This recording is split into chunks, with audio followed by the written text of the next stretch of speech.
me started, facing at a photo they've taken. Space tree flying through the skies and petals happen everywhere.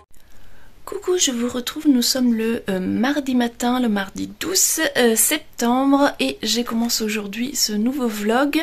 Je vous retrouve donc le matin, je suis encore en pyjama. Je voulais vous montrer, je viens de faire mon tirage du jour. De challenge tarot et oracle organisé par Mystic Moon à l'occasion de l'arrivée de l'automne. À chaque nouvelle saison, elle nous propose un challenge tarot et oracle qui commence le 1er du mois et qui va jusqu'à l'équinoxe ou au solstice. Et donc là c'est en septembre, c'est du 1er septembre au 23 septembre pour l'équinoxe de l'automne. Et le thème était l'élément de l'eau, la divination et créer le lien avec son jeu divinatoire. Thématique qui tombait à pic pour moi puisque je venais de m'acheter ce tarot qui est un tarot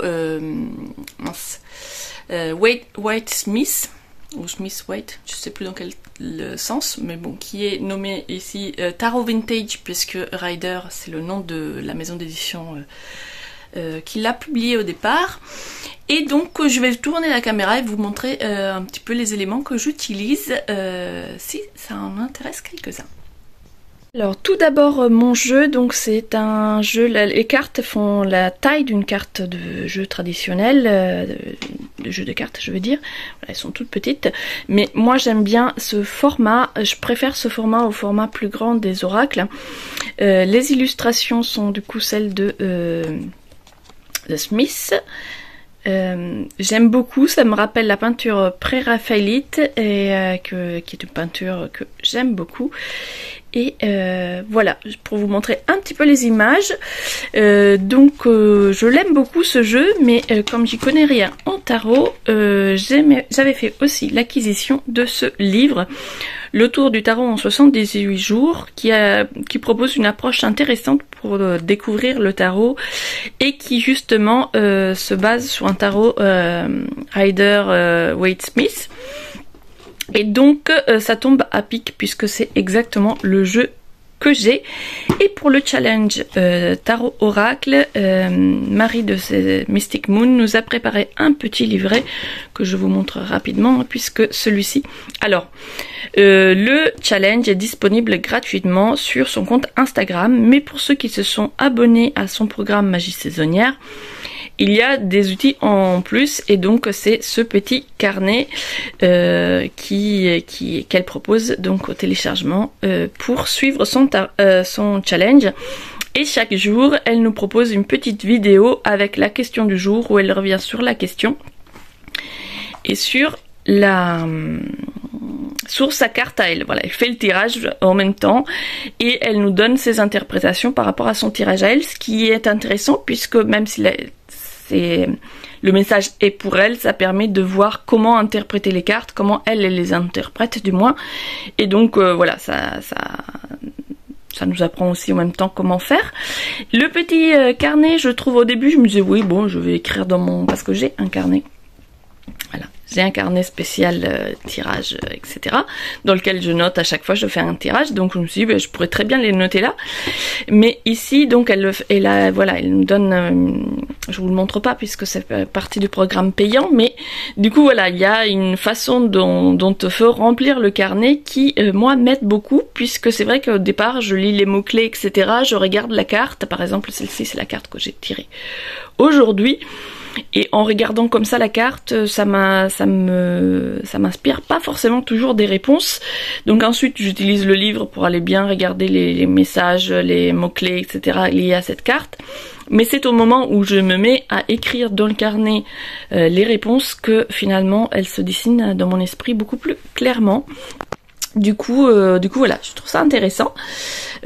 Après c'est intéressant tout sens critique et libre arbitre gardé, hein, on va pas tomber dans le piège de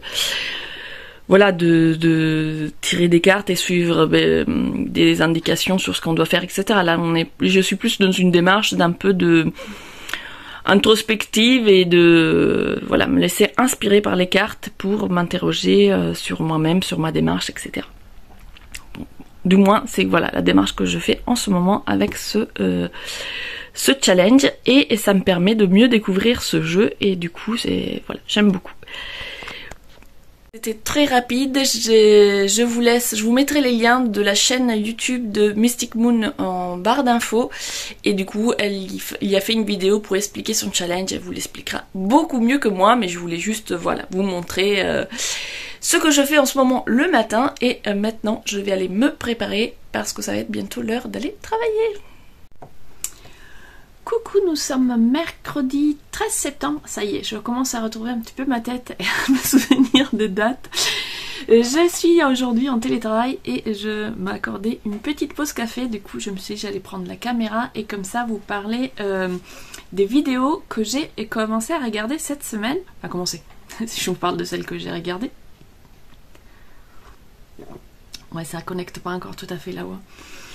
Donc, je commence tout de suite avec les vidéos. J'ai regardé au niveau loisirs créatifs. J'ai regardé Cécile Tricotte et Papote qui a toujours des projets hyper colorés. J'adore les couleurs qu'elle utilise. Je sais pas si moi j'oserais mettre autant de couleurs dans mes ouvrages. Mais alors sur elle, c'est magnifique. Elle porte notamment un t-shirt asymétrique que j'ai trouvé très très beau. Elle en a fait un deuxième à rayures.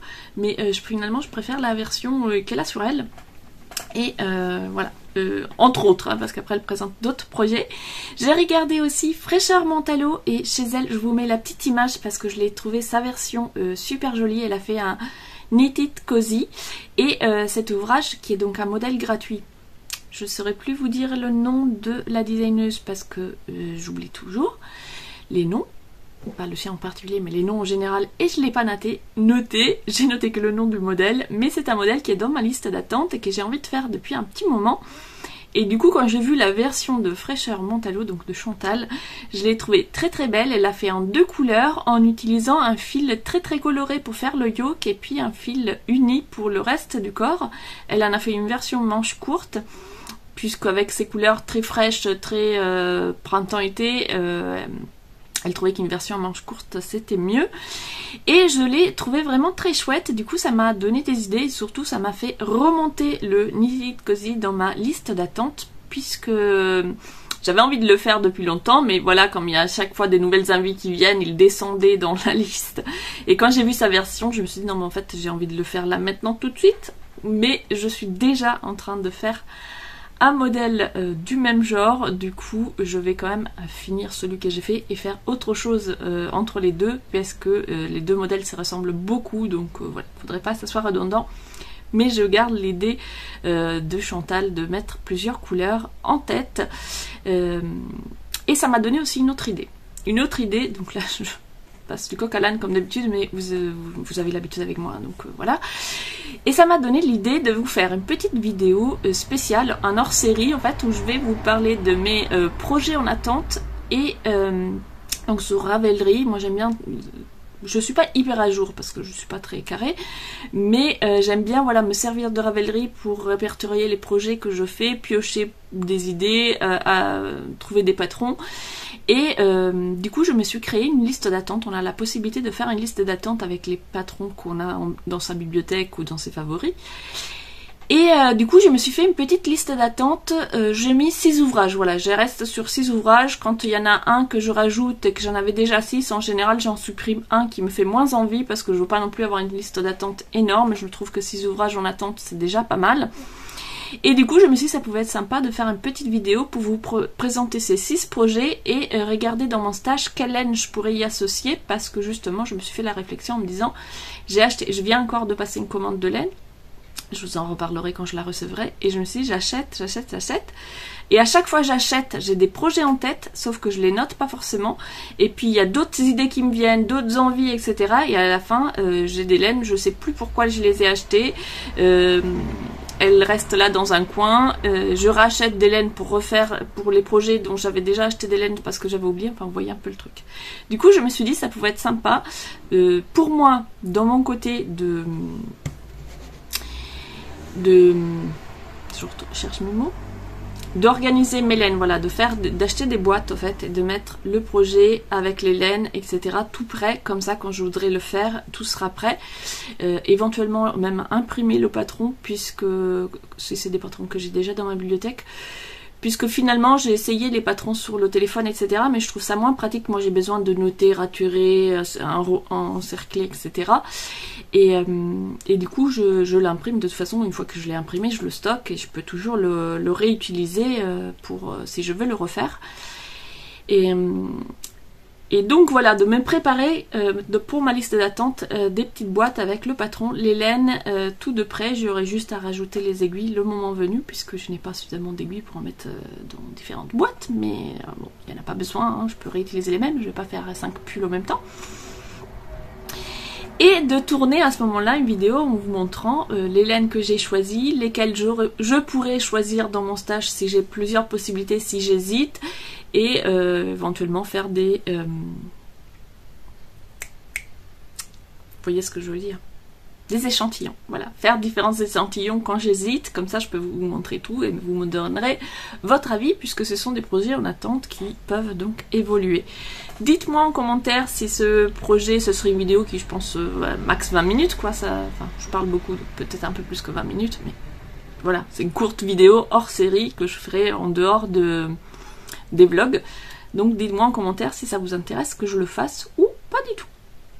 Je reviens aux chaînes YouTube et en loisirs créatifs, j'ai regardé aussi Démaillez-moi qui a proposé, donc il propose maintenant à partir de maintenant, donc à partir d'aujourd'hui puisqu'on est mercredi, 2 vidéos par semaine où elle fera son podcast loisirs créatifs habituel les dimanches, et le mercredi une deuxième vidéo plus sous forme de vlog où elle revient sur ses projets au fur et à mesure de la semaine. Et la chose originale que j'ai trouvée, c'est qu'elle a un projet de créer une garde-robe complète en allant du tricot à la couture par couleur. Donc là, elle vient de commencer sa collection bleue, donc elle nous montre les 2 premiers projets qu'elle a initiés pour cette collection. Les projets ne sont pas terminés, mais je trouvais ça intéressant de voilà la façon de construire, plus que de partir sur tel projet me fait envie, d'imaginer un univers complet, se dire je vais me faire tel gilet qui ira avec tel t-shirt, qui ira avec tel châle, etc. Voilà pour ce qui était des loisirs créatifs que j'ai regardés cette semaine. Et là je vais faire une petite aparté qui intéressera peut-être, je sais qu'il y a parmi les gens qui me regardent quelques professeurs, et ma fille en fait m'a envoyé hier une vidéo YouTube, donc je vous mets la petite image ici. Et je vous mets le lien, tous ceux dont je parle, je mets les liens en barre d'infos. Si au moment où vous regardez la vidéo, ils n'y sont pas encore, c'est que je suis en train de le faire, ou que voilà, j'ai eu un peu de retard, mais vous inquiétez pas, ça va venir. En général, j'essaye de tout faire en même temps, mais ça m'est arrivé d'avoir un petit décalage parce que j'étais occupée, mais en tout cas, vous inquiétez pas, je mets les liens en barre d'infos. Donc elle m'a envoyé cette vidéo sur mieux apprendre et étudier, puisqu'elle vient de faire sa rentrée donc en études supérieures. Sa petite sœur vient de faire sa rentrée au lycée, et du coup voilà, on est en plein dans... Et puis moi, les sciences de l'apprentissage, c'est un sujet qui me passionne, donc j'échange beaucoup avec ma fille aînée à ce sujet, puisque ça va être d'ailleurs... Enfin, c'était son sujet d'études de l'année dernière, et qu'elle envisage une carrière de professeur. Donc c'est voilà un sujet dont on parle beaucoup, et qui moi me touche même personnellement, parce que non seulement j'ai fait des études, mais aussi j'adore apprendre. Donc j'ai aussi, après mes études, entrepris d'étudier des choses en autodidacte, plusieurs matières différentes, voilà, un peu de... Enfin, moi j'adore apprendre, voilà. Donc j'ai essayé d'apprendre des langues par moi-même, j'ai essayé de m'intéresser à différents sujets, plus ou moins sérieusement en fonction du temps et de la disponibilité mentale. En ce moment, autant vous dire que ça fait un petit moment que je n'y arrive plus. Souvent je fais des MOOC, donc j'avais initié... quand est-ce que j'ai fait ça? Je sais plus, mais j'ai commencé quelques MOOC cette année. C'était des MOOC sur le thème de l'écologie, de l'agriculture, etc. C'est aussi des sujets qui m'intéressent beaucoup, mais ça demande quand même de la concentration. Donc ces derniers temps, j'en avais pas beaucoup. Mais c'est un truc, voilà, moi, apprendre, c'est quelque chose qui est un peu le leitmotiv de ma vie, on va dire. Donc, de savoir comment mieux apprendre, j'y reviens, m'intéresser. Et donc, cette vidéo, que vous soyez professeur, parents d'élèves qui voulaient les aider à mieux étudier, ou tout simplement apprenant vous-même, que vous soyez étudiant ou que vous aimiez apprendre en autodidacte, cette vidéo peut vous intéresser parce que il revient sur certains clichés des habitudes d'études qu'on a et qui sont absolument inefficaces pour nous expliquer quelles méthodes sont efficaces. Et ce qui était rigolo, c'est qu'en regardant cette vidéo, je me suis dit, ben, justement, c'est exactement les méthodes que j'ai utilisées pour apprendre le japonais quand j'ai décidé d'apprendre le japonais après mes études en autodidacte. Et j'utilisais pour ça un logiciel qui s'appelle Anki. Je vous mets une petite image aussi. Vous pouvez le mettre sur votre téléphone ou sur votre ordinateur, voire les deux, puisque vous pouvez synchroniser votre ordinateur avec votre téléphone. Moi, j'avais utilisé cette appli, je sais plus, je l'avais découverte sans doute dans les forums ou les personnes que je suivais dans le cadre de mon apprentissage du japonais. Et sur Anki, si vous voulez étudier du japonais, il y a déjà des decks de cartes tout prêts. Et donc voilà, c'est pour ça que moi j'avais téléchargé ça, parce qu'il y avait déjà des jeux de cartes de révision tout prêts. En fait, le principe c'est ça, c'est que vous avez des cartes de révision, donc avec des questions, des réponses. Et donc la carte s'affiche, vous répondez dans votre tête, à voix haute, à voix basse, comme vous voulez. Et puis vous dites, oui j'ai juste, non je me suis trompée, c'était facile, c'était difficile, etc. Et en fonction du fait de la réponse que vous faites, c'était facile ou difficile, ou je me suis trompée, il va vous reproposer la carte quelques minutes après, ou le lendemain, ou plusieurs jours plus tard, pour réactiver les connaissances en permanence. C'est-à-dire que en fonction de la façon dont vous connaissez, la révision sera de plus en plus espacée, mais elle va quand même revenir pour pas que vous oubliez. Et donc ça, bon, quand on fait de l'apprentissage sur les langues, ça peut être du vocabulaire, ça peut être des phrases toutes faites, ça peut être, voilà, en japonais c'était les kanji aussi, les hiragana, etc.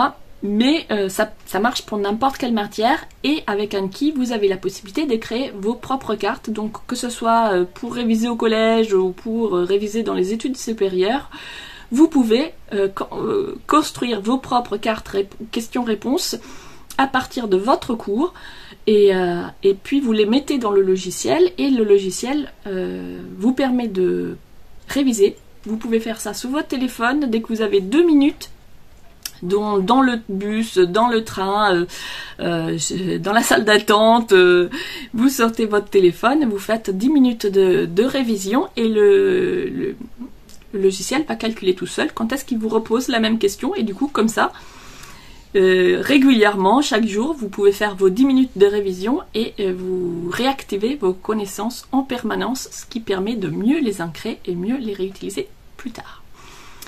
Voilà pour ce qui était de mieux apprendre et étudier, et de l'application Anki que franchement je vous conseille.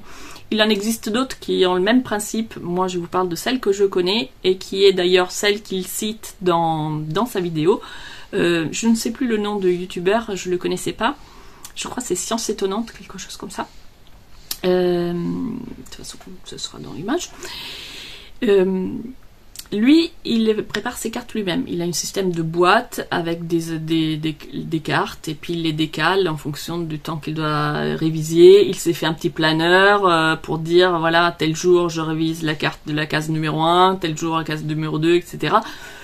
Très bien, ça fonctionne très bien. Moi, personnellement, je sais que j'aurai jamais la patience ni l'organisation pour faire ça moi-même. Je préfère une application qui calcule tout seul quand est-ce que la carte elle doit être proposée à nouveau. Moi, j'ai juste à ouvrir l'appli et le reste se fait tout seul. Et à créer les cartes, bien sûr. Mais le fait de créer des cartes aussi va réactiver d'autres fonctions neuronales. Mais pour ça, regardez la vidéo qui explique tout. Deuxième point, toujours pour l'apprentissage, ma fille me demandait si je connaissais une application pour pouvoir s'organiser, faire un planeur, des plannings, etc.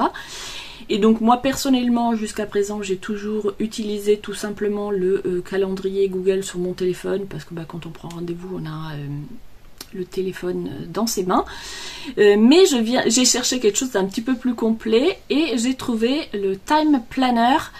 Et donc voilà, je suis en train de le tester pour voir comment ça fonctionne, etc. Si vous connaissez cette appli ou si vous en connaissez d'autres pour créer des plannings, voilà, pour planifier les révisions et des choses comme ça, donc laissez-moi en commentaire ce que vous utilisez, ce que vous connaissez. Moi je suis en tout cas en train de tester Time Planner. Je l'ai installé ce matin, hein, donc je peux pas vous en dire plus, mais si ça vous intéresse, bah aussi laissez-moi en commentaire, parce que je pourrais, par exemple la semaine prochaine ou donc un jour, vous faire un petit retour, est-ce que c'est intéressant, c'est pas intéressant, quelles sont les fonctionnalités. C'est assez complet, donc il faut prendre un petit peu le temps pour le paramétrer. Donc là voilà, pour l'instant j'ai pas encore fini, j'ai pas fait tout mon planning quoi, j'ai fait ma journée. C'est déjà pas mal. Voilà, sur ce je vous laisse et je vous retrouve plus tard.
Coucou, je vous retrouve, nous sommes déjà le lundi 18 septembre et la semaine dernière je n'ai pas vraiment pris le temps de venir filmer, non pas que j'en avais pas de temps, mais c'est qu'à chaque fois j'ai eu un petit peu de temps libre, je n'ai profité pour tricoter et j'avais pas trop le cœur à venir filmer. Donc voilà, nous sommes déjà le lundi et je viens aujourd'hui vous voir avec mon pull Molly qui a bien avancé. Hier nous étions en voiture pour un long trajet, donc voilà. J'avais laissé le marqueur, il est où? Là. J'avais laissé le marqueur là, mais je crois que la dernière fois j'ai oublié de le déplacer. Parce qu'il me semble que j'avais quand même fait un petit peu une partie du corps quand je voulais montrer. Donc là je suis à peu près à 22 cm, il faut que j'en fasse 35. Donc je suis loin d'avoir fini. Mais là j'arrive au bout d'une pelote de mohair. Donc j'utilise, pour ceux qui n'ont pas vu les épisodes précédents, le mohair Diablo Print, et du coup je vais juste faire quelques mailles supplémentaires pour arriver au bout du fil, et je vais mettre le corps en pause pour faire les manches. Je pense que j'ai largement assez de laine, mais je voudrais en être sûre, et du coup bon, si le corps est un petit peu plus court c'est pas très grave, mais par contre les manches je veux qu'elles soient bien comme il faut, et surtout toutes les deux pareilles parce que si je fais une manche après l'autre et que j'ai plus de laine. Bref, donc aujourd'hui je vous retrouve pour vous parler surtout d'une lecture que j'ai terminée. Donc je vais vous parler de Absolution par le meurtre de Peter Tremen. Donc le premier épisode, vous êtes vachement loin, je vous rapproche. Voilà, le cadrage, voilà. Voilà, c'est mieux. Donc, dans c'est le premier tome d'une longue série où on va retrouver les mêmes enquêteurs. Je vous en avais déjà parlé dans les épisodes précédents, mais comme je viens de le terminer, je vous refais un petit peu tout l'historique. J'enlève le pull, il me tient chaud. Donc ici, nous sommes non pas du tout. Nous sommes en 664, en Northumbrie, un royaume du nord de l'Angleterre, donc un royaume saxon. Et dans l'abbaye de comment s'appelle cette... J'ai regardé le nom juste avant. L'abbaye de Streméchal. Je ne sais pas comment ça se prononce. Je vous mets une petite photo ici de l'abbaye, enfin des ruines qu'on peut encore voir, puisque c'est une abbaye qui existe vraiment. Et donc en 660, l'église dans les royaumes saxons et dans tous les royaumes du nord est divisée entre deux factions. La faction celtique, qui est celle qui est donc originaire d'Irlande, et plus précisément de Iona, et qui a évangélisé l'Angleterre. Mais les factions de Rome sont en train de arriver à leur tour et de prendre le dessus sur les factions je continue à côté, sur les factions celtiques. Donc on est en plein dans cette période-là, et le roi de Northumbrie, dont j'ai oublié le nom, va organiser dans cette abbaye une assemblée entre les représentants de l'église romaine et les représentants de l'église celtique pour décider laquelle de ces deux églises, laquelle de ces deux disciplines finalement sera appliquée dans l'église catholique de son pays, puisque c'est tous des catholiques, mais qui ont des différences des différences qui sont assez ridicules de mon point de vue, mais qui à l'époque semblaient avoir beaucoup d'importance, à savoir si la tonsure doit être faite d'une façon ou d'une autre, s'il faut bénir avec 3 doigts ou 3 autres, enfin voilà, tout plein de petits détails qui diffèrent, mais aussi des détails un peu plus importants comme la façon de déterminer la date de Pâques ou des choses comme ça. Et du coup, on assiste donc à tout ce débat. Donc, d'un point de vue historique, c'est hyper intéressant parce que je ne connaissais pas du tout. Je connais très peu l'histoire de l'Angleterre de cette époque-là. Et puis, par exemple, cette histoire de factions celtiques et factions romaines qui se battent pour s'imposer comme discipline catholique, je ne la connaissais pas. Donc c'est d'un point de vue historique, j'ai adoré ce roman, et c'est écrit, c'est vraiment hyper facile à lire, c'est pas genre on donne des infos historiques et c'est lourd quoi, c'est vraiment facile à lire. Même les débats religieux, j'ai trouvé ça passionnant. Voilà, c'est écrit de façon à que ça soit très intéressant. Mais c'est pas tellement ça l'histoire, ça c'est le contexte. L'histoire c'est que une abbesse va se faire assassiner avant le début des premiers débats. Or, cette abbesse devait faire un discours d'ouverture pour représenter la section celtique. Et du coup, voilà, c'est un crime qui met en danger tout le synode. Je crois qu'on appelle ça comme ça, je suis pas très sûre. Et donc le roi va faire appel à Fidelma, qui est une religieuse irlandaise, qui a été appelée par justement l'abbesse qui est décédée pour venir la seconder dans des questions de droit, puisque Fidelma de Kildemar est une avocate irlandaise de renom, très réputée. Et donc voilà, elle était là pour être conseillère de cette abbesse et elle se retrouve à devoir enquêter sur sa mort.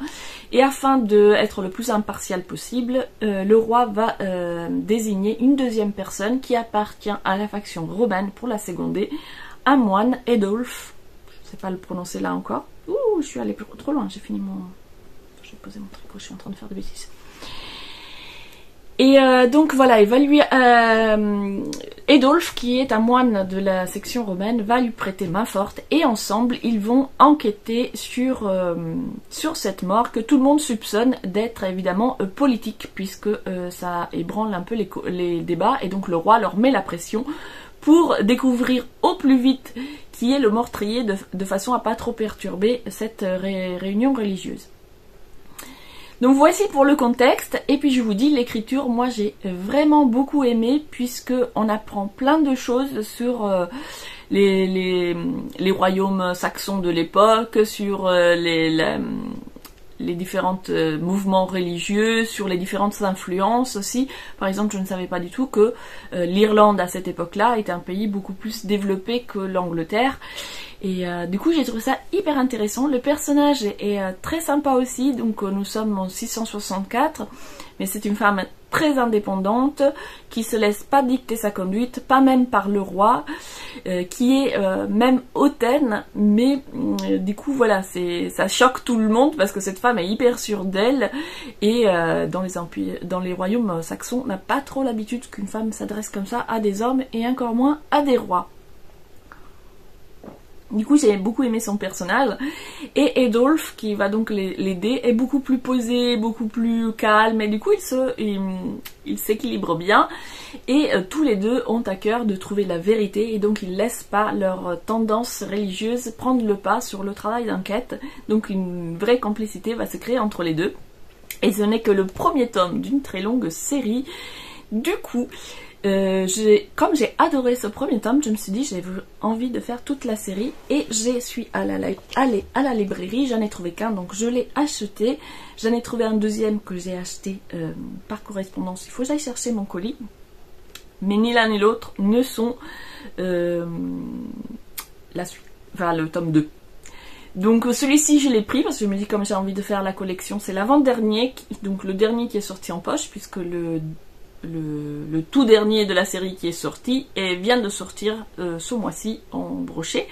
Donc voilà, celui-ci c'était l'avant-dernier, et donc c'est celui qu'on trouve en poche, le dernier de la série en poche. Et j'en ai trouvé un d'occasion par hasard parce que je cherchais autre chose, donc je l'ai commandé aussi, mais il va falloir que j'aille me chercher le tome 2 parce que j'ai très très envie de continuer cette série, j'ai trouvé ça passionnant. Et dans le prochain tome, je sais qu'ils partent à Rome, donc découvrir Rome en 660, j'imagine qu'on sera en 65 du coup, le temps d'y aller, ça va être aussi probablement passionnant. Alors vu la façon dont c'est écrit, je pense que l'auteur a fait vraiment beaucoup de recherches.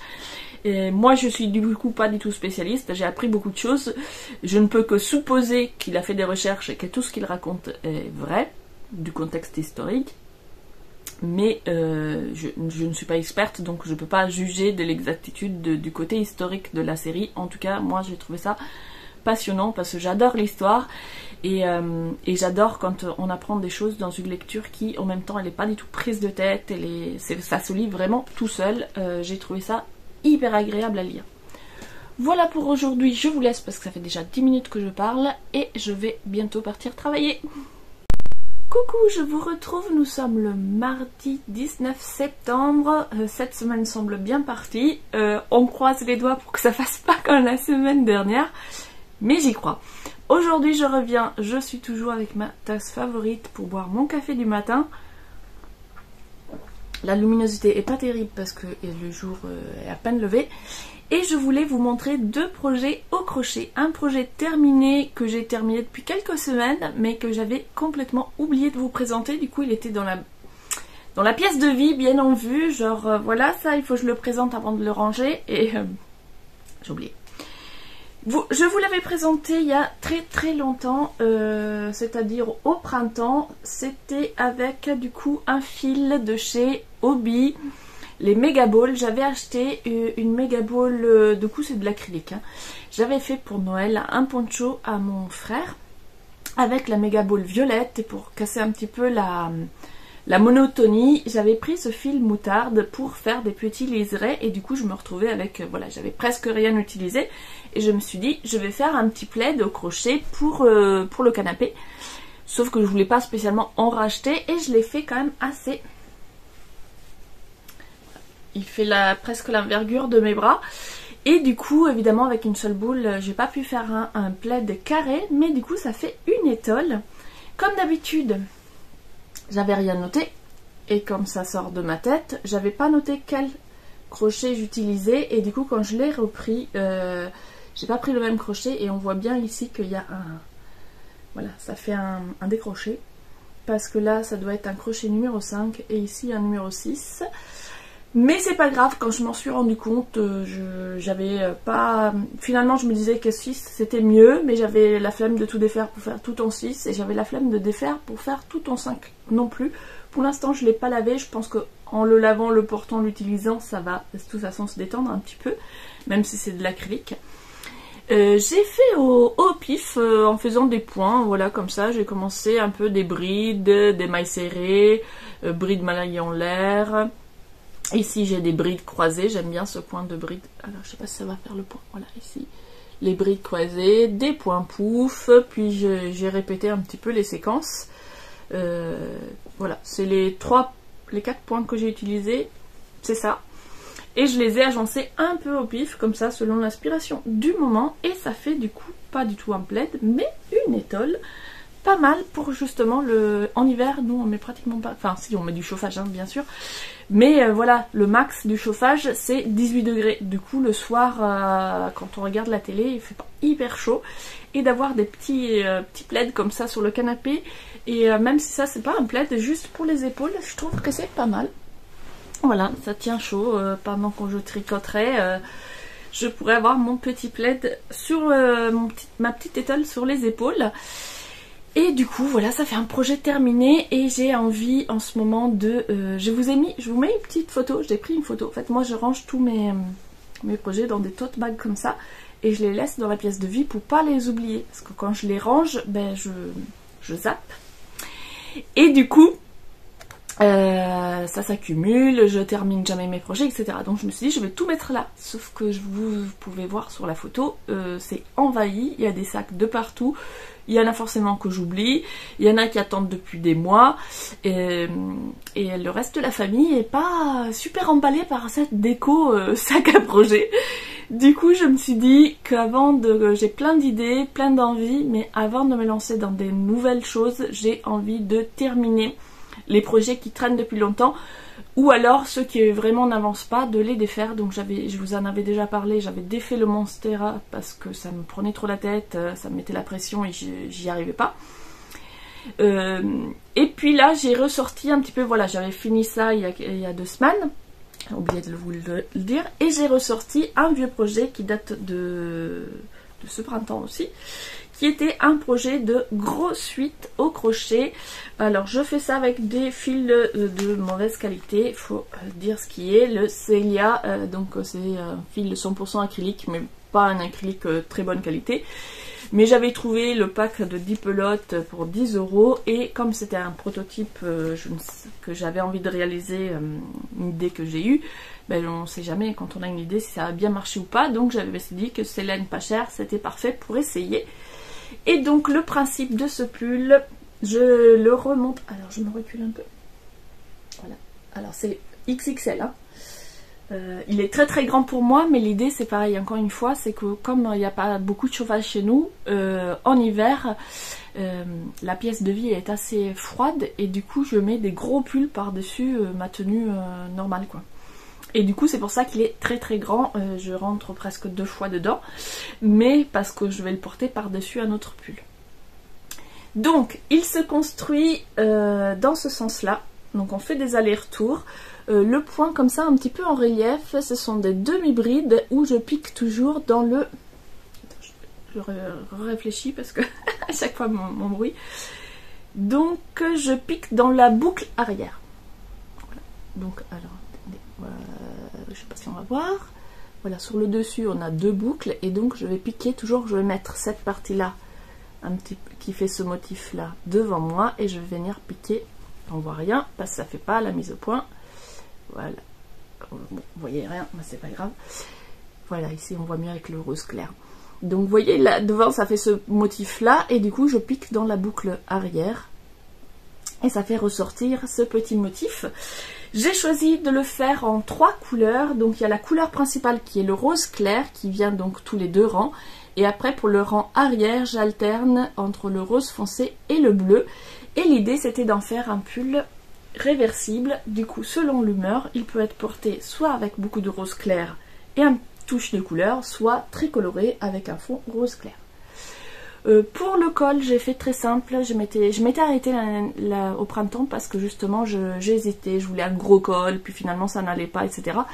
Et du coup je me suis dit qu'en réalité le projet étant pour porter par dessus autre chose, c'est peut-être pas la peine d'avoir un très très gros col. Du coup j'ai fait un tout petit col en faisant des brides enroulées, une fois devant, une fois derrière, de façon à faire un petit peu comme des côtes quoi. Mais au crochet, ici j'avais laissé tous les fils en me disant au moment où je ferai les côtes du bas, je rentrerai les fils. C'était une très mauvaise idée, j'ai essayé, ça ne marchait pas du tout, on les voyait beaucoup, donc je suis en train de les rentrer petit à petit. Je déteste rentrer les fils, si j'avais su je les aurais rentrés au fur et à mesure. Mais c'est voilà, comme ça qu'on apprend. Donc ici sur le devant j'ai fait des diminutions pour avoir quand même une petite encolure, qu'on fasse la différence entre le devant et le derrière et à pas avoir le devant qui remonte trop. Alors c'est vraiment une toute petite hein, mais c'est déjà ça. Et donc j'ai fait tout le rectangle, j'ai fait un très grand rectangle qui va de devant à derrière avec un trou au milieu tout simplement pour faire la tête. Après, une fois j'ai fait mon rectangle, j'ai cousu, ici, voilà, j'ai cousu. J'ai laissé des emmanchures énormes, je suis en train de me dire qu'elles sont peut-être un peu trop grandes, mais du coup j'avais commencé une manche avec une diminution 1 rang sur 2 et c'était énorme, donc j'ai gardé la même emmanchure, mais par contre je fais 2 diminutions tous les rangs. Donc pour faire les diminutions, je fais tout simplement, alors je commence mon rang avec 2 mailles en l'air pour faire la première demi-bride et après je fais les 2 demi-brides suivantes crochetées ensemble, des demi-brides tout du long et 3 mailles avant la fin je fais 2 demi-brides ensemble, une bride et je rattache par une maille coulée et voilà, ça fait des diminutions comme ça. Alors ici il y a un gros trou parce qu'en fait comme j'ai tricoté, je le fais avec un crochet, un gros crochet, je crois que c'est un crochet 5. Or ce fil est a priori préconisé pour un crochet 3,5.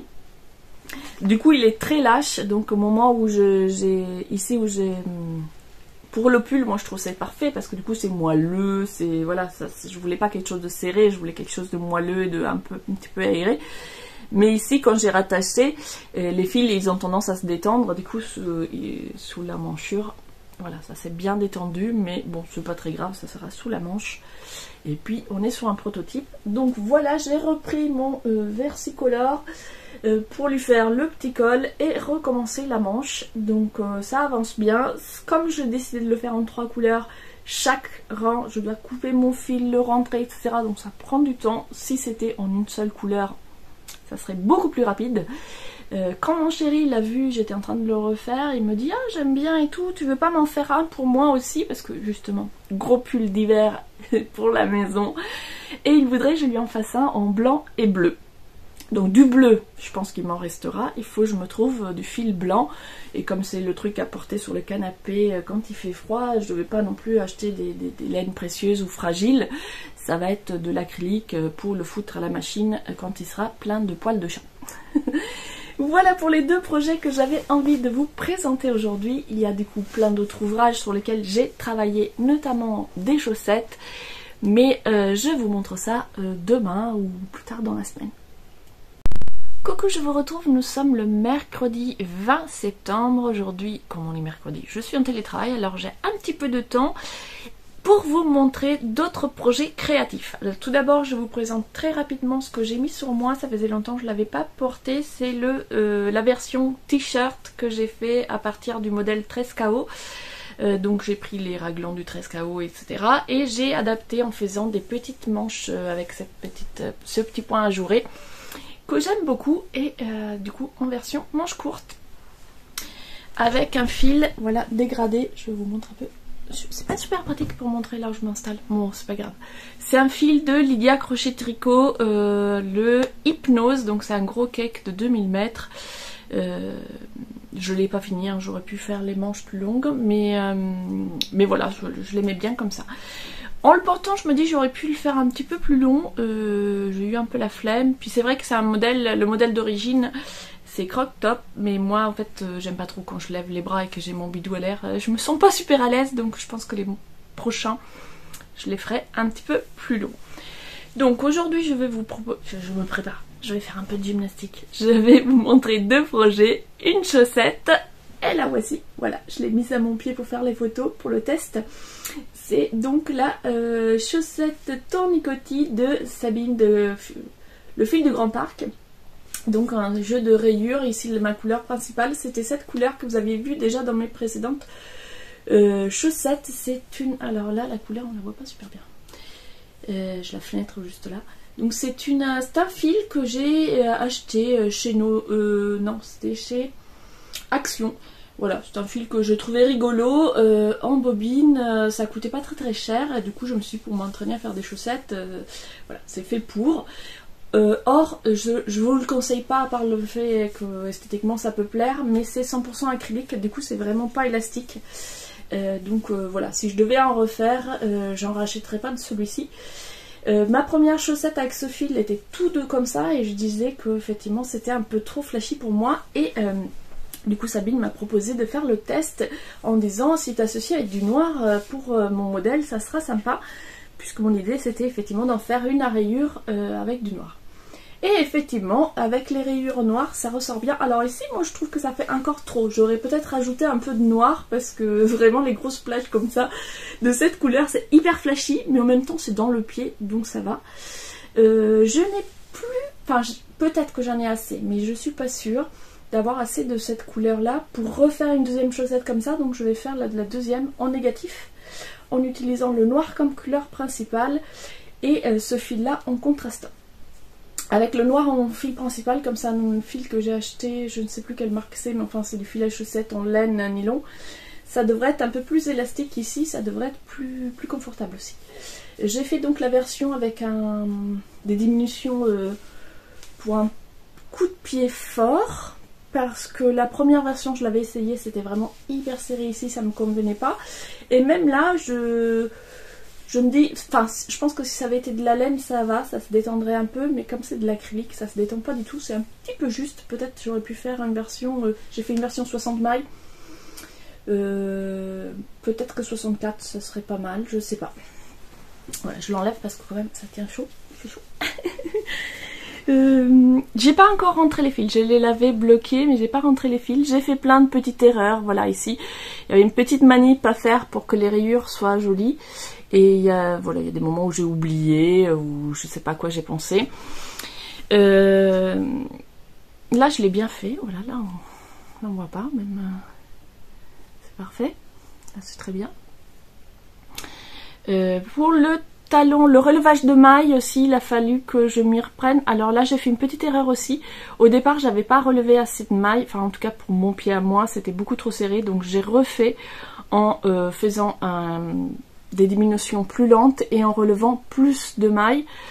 que préconisé, sauf que j'en ai relevé un peu trop parce que dans le noir j'arrivais pas trop à voir où est-ce que ça se commençait ou pas. Du coup ça fait ce petit bigui là, mais bon c'est pas grave. C'est pas grave, c'est pas grave. Et ça, j'ai complètement raté ma couture ici. Encore une fois, j'étais dans le noir, j'étais fatiguée, c'était la fin, mais il me restait que ça à faire. Du coup, je me suis dit, ah, je le fais, je regarde vite fait la vidéo, et puis comme ça, la chaussette est finie, demain je la lave. Oui, bon, j'ai rien compris à la vidéo, j'avais pas les yeux en face des trous. J'ai cru comprendre ce qu'il fallait faire, mais pas du tout. Et une fois que je l'avais fait, j'avais la flemme de le défaire. Donc l'idéal serait qu'il faut que je le défasse et que je refasse. Maintenant la chaussette elle tient, hein, donc c'est dans une chaussure, ou même si je mais c'est pas dans une chaussure, ce sera sur mon canapé. Donc je ferai mieux pour la prochaine. Voici donc pour cette chaussette, maintenant que je l'ai lavée et tout, je vais pouvoir couper les fils. Petite chaussette tournicotis que j'ai fait avec ce fil super coloré et du noir. Deuxième projet dont je voulais vous parler aujourd'hui, c'est, j'en avais parlé un petit peu mais il y a déjà un petit moment, je m'étais inscrite sur Domestika, sur le cours de Linda Scoia, si je prononce bien, qui proposait du coup un cours pour faire un pull au crochet en rang raccourci. Et du coup j'ai presque fini ma première partie, voilà c'est le devant, il me reste juste la petite manche, la deuxième épaule à faire. Du coup pour ce pull j'ai choisi une laine, alors c'est 100% acrylique, normalement il préconise un fil acrylique, non, qu'est-ce que je raconte, coton acrylique, voilà 50-50. Et un crochet numéro 5. Moi j'ai un peu fouillé dans mon stock, j'avais ce fil que j'avais envie d'utiliser depuis longtemps, qui était à peu près dans les dimensions du fil qu'elle demandait. Par contre j'ai fait des échantillons avec un crochet 5, on n'a pas du tout la même façon de crocheter, moi je crochette beaucoup plus lâche. Et du coup crochet 5 c'était très très grand, donc moi je suis carrément passée au crochet 4. Donc j'ai le crochet 4 comme un crochet principal pour ces parties là, et celui-ci ça se fait avec un demi de plus, donc j'utilise le 4,5 pour faire ça. La construction elle est sympa, la question avait été posée de savoir est-ce que ça vaut le coup quand on sait crocheter de prendre le cours. Alors effectivement les points, je les connais, enfin faire une bride crochetée avant, faire ça, même faire les points pouf et tout, je connais tous les points, donc j'aurais très bien pu m'en sortir. Par contre moi personnellement j'ai beaucoup de mal à lire les patrons, lire les schémas de crochet, il n'y a pas de problème, j'ai fait des trucs qui étaient écrits en chinois parce que je suivais juste le schéma. Par contre un patron, le patron là elle fournit le patron avec le cours, quand je lis le patron il y a des trucs, je comprends rien. Donc d'avoir la vidéo ça m'a quand même aidé, parce que pour moi le patron c'était pas forcément clair, qu'est-ce qu'il fallait faire. Alors après si je devais refaire un modèle de la même designeuse, je pense que une fois que j'ai compris sa façon de s'exprimer, les petites astuces et tout, mais bon par exemple même en suivant la vidéo je crois que j'ai fait des erreurs ici quand on fait le petit escalier, c'était pas très clair et j'avais pas vu qu'il y avait des schémas dans le patron, et quand j'ai regardé le schéma je me suis dit oh, mais c'est pas du tout ce que j'ai fait. J'ai fait le contraire, parce qu'il faut faire une maille serrée et une demi-bride crochetée ensemble, et je crois que je les ai faites dans le sens inverse, j'ai fait une demi-bride et une maille serrée alors qu'il fallait faire bref, c'est pas très grave. Voilà, ça fait une échelle un petit peu moins fluide, mais c'est pas très très grave. Donc en tout cas, voilà, pour répondre à la question, oui, moi d'avoir les vidéos ça m'aide bien, parce qu'en plus le patron est en anglais. En anglais pour le crochet, il y a des codes différents, qu'on soit en anglais britannique ou en anglais américain. Donc bien que je connaisse les deux diminutions, quand on commence à le lire, il faut le temps de décoder, est-ce que c'est écrit avec la version américaine ou pas. Donc voilà. Petite vidéo d'explication, ça fait pas de mal. Et finalement, donc le cours, moi il m'a coûté 7,99 €, donc en gros pour le prix d'un patron, parce que sur Ravelry les patrons en général c'est ce prix là. Pour le prix d'un patron, j'ai le patron plus le pas à pas en vidéo, donc ça vaut le coup. Par contre, ne tombez pas dans le piège comme moi, Domestika, ça met toujours « Vous n'avez plus que 16 heures pour profiter de la super offre à... » etc. Et au fait, dès que le compteur s'arrête, il recommence. Les prix sont toujours les mêmes. Donc prenez votre temps. Moi depuis je me reconnecte, les prix n'ont jamais changé. Du coup, vous mettez pas la pression, même si vous recevez des messages en disant vous n'avez plus que 3 heures pour vous décider à ce prix-là, c'est pas vrai. Si vous décidez 3 semaines après, le prix n'aura pas changé. Donc voilà, c'était les 2 projets que j'avais envie de vous montrer aujourd'hui. Je vous parlerai de ma lecture du moment un petit peu plus tard. Sur ce, je vais aller travailler. Coucou, nous sommes le samedi 23 septembre, c'est aujourd'hui le jour de l'équinoxe d'automne et je reviens vous voir pour faire une conclusion à ce vlog et je commence avec ma lecture du moment. Je suis dans le tome 5 des détectives de Yorkshire de Julia Chapman et donc je vous avais montré ce tome que j'avais acheté, je ne sais plus si je l'ai acheté début septembre ou fin août, qui est un tome double avec le tome 5 et 6 et du coup je suis à peu près à la moitié du tome 5 qui est Rendez-vous avec le danger. Dans cette série on suit 2 enquêteurs qui sont Dalila et Samson. Samson est un ancien policier qui a été qui était suspendu parce qu'il y a une enquête de suspicion, enfin il est suspecté d'avoir détourné de l'argent et du coup il a été suspendu. Du coup pendant sa suspension il est retourné dans son village d'enfance où il n'a jamais vraiment été intégré et quand il revient ça se passe pas super bien mais il se lie quand même d'amitié avec Dalila. Et il va ouvrir un petit bureau de détective privé. Et Dalila, elle tient une agence d'informatique et aussi une agence de rencontres. Et ensemble, du coup, ils vont décider de s'associer pour faire travailler ensemble. Et ils vont travailler ensemble sur plusieurs enquêtes. Dans cette enquête, dans ce rendez-vous avec le danger, il va y avoir plusieurs affaires. Un homme meurt dans des circonstances suspectes. J'ai du mal à parler. En plus, voilà. Bref, il meurt dans des circonstances suspectes au marché aux bestiaux.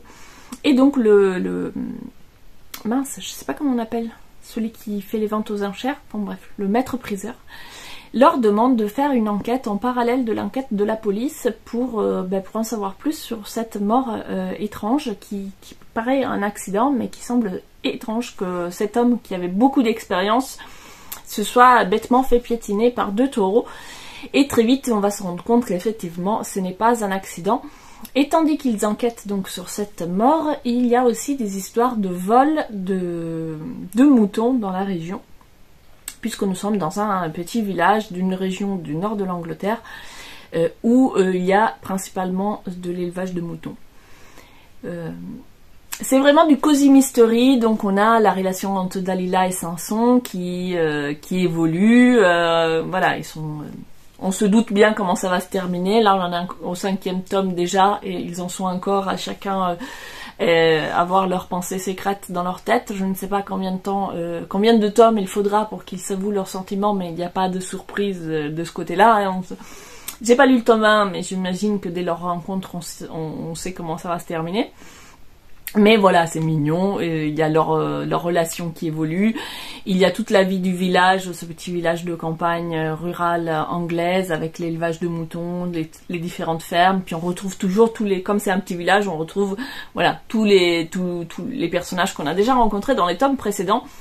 Moi je n'ai pas lu toute la série, je n'ai lu que le tome 4 qui était Rendez-vous avec le poison et ça m'avait bien plu et du coup comme c'est des enquêtes indépendantes à chaque fois, plutôt de recommencer du tome 1, j'avais envie de continuer puisque j'ai déjà rencontré du coup Samson et Dalila au moment où ils en sont au tome 4 dans leur relation et j'avais envie de les voir évoluer plutôt que de revenir en arrière.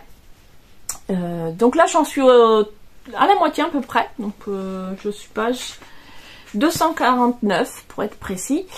Et l'enquête avance assez lentement. Il y a des choses où, en tant que lecteur, on se dit bah c'est ça qui s'est passé, et où eux ils semblent ne pas voir. Donc des fois c'est un petit peu agaçant. Tu te dis bon, c'est censé être des gens intelligents avec du sens de déduction et tout. On a les mêmes infos, ils devraient penser la même chose que moi. On ne devrait pas prendre je ne sais pas combien de pages pour qu'ils se disent ah. Donc voilà, ça avance assez lentement, mais c'est pas que l'enquête, c'est aussi toute l'ambiance de ce village qui est sympa, et du coup voilà, je prends beaucoup de plaisir à lire ce roman, bien que voilà, faut aimer les enquêtes qui prennent leur temps, on tergiverse beaucoup.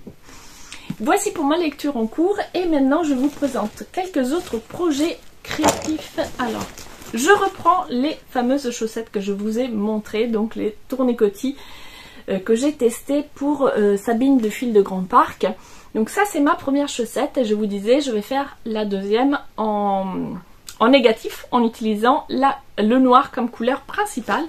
Donc j'ai bien avancé, je suis déjà au pied. Voici donc la deuxième qui est donc le négatif de celle-ci, et j'avoue que moi je préfère cette version là avec le noir en couleur principale, parce qu'ici je vous disais je trouvais ça faisait trop, cette plage colorée ça faisait too much pour moi, et du coup avec la version noire je trouve que les petites touches ici dans le pied de couleur ressortent super bien, et le noir ça le met vraiment en valeur.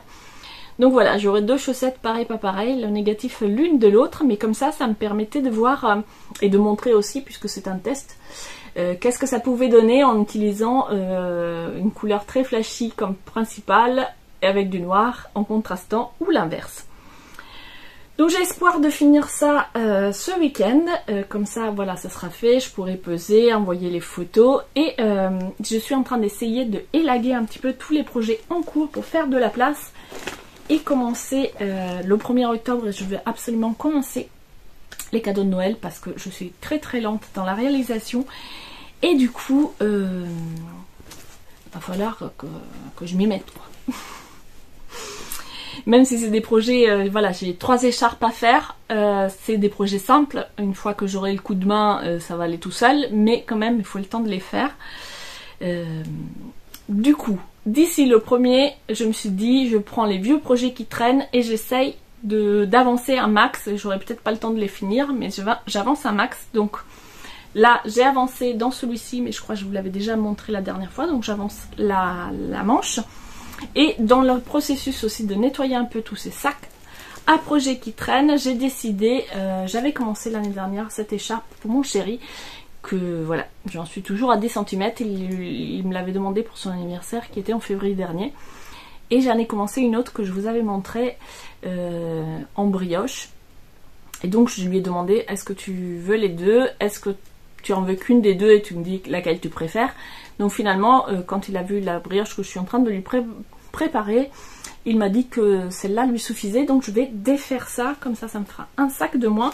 Et les pelotes que j'avais achetées pour ce projet, c'est du Amigo, c'est de Hobby, la couleur 26, espèce de vert d'eau, ou du vert sauge, je sais pas trop, enfin un vert bleu quoi. Et donc je pense que cette couleur là, j'en ai que 2 pelotes, donc elle va partir dans la couverture Memory Blanket, que je n'ai pas encore ressorti, mais qui pareil, je pense que en octobre fera son apparition dans les encours. Pour l'instant elle est toujours en pause. Et c'est tout pour aujourd'hui. Je voulais vous montrer, non je vous montrerai plus tard parce que c'est trop le bazar, il faut que je range. Voilà, donc je vous laisse là pour cette semaine. J'espère que cette vidéo vous a plu. N'hésitez pas à me laisser vos commentaires, vos questions si vous en avez, et dites-moi, donc je vous demandais si ça vous intéressait, comme je vais tout ranger, mes laines, etc., que je vais essayer de les ranger par projet, si ça vous intéresse, que du coup je filme un petit peu ça pour vous dire quelles sont mes listes d'attente, projets que j'ai envie de faire, et les laines que j'ai achetées pour chacun de ces projets. Sur ce, je vous laisse et je vous dis à très bientôt.